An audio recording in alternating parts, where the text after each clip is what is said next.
Ang buwan ng wika ay isang taunang pagdiriwang na ginaganap tuwing buwan ng Agosto.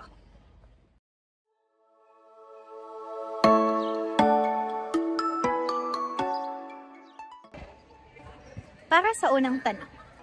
Ang tanong, ano ang buwan ng wika? Ngayon, ano nga ba ang buwan ng wika?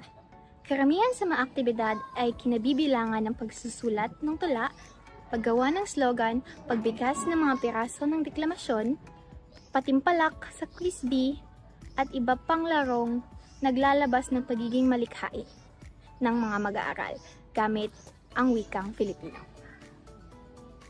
Mayroon din tayong isang katutubong sayaw na ginagawa upang tangkilikin ang ating kultura sa bansang ito.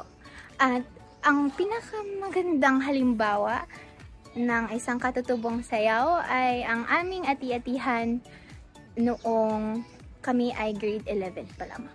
Pero bago yan, magsusuot muna kami ng mga tradisyonal na kasuotan gaya ng barong na Tagalog, Filipiniana, at maski simpleng kasuotan lang gaya ng palda at ng bandana.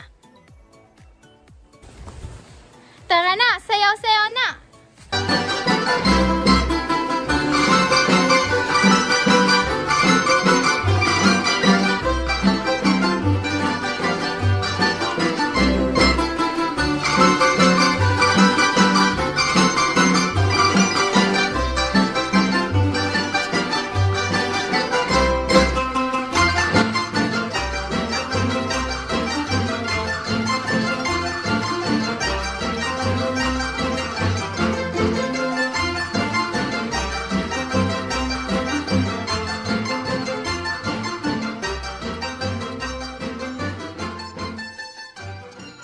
At yun ang itik-itik, isa sa halimbawa ng folk dance.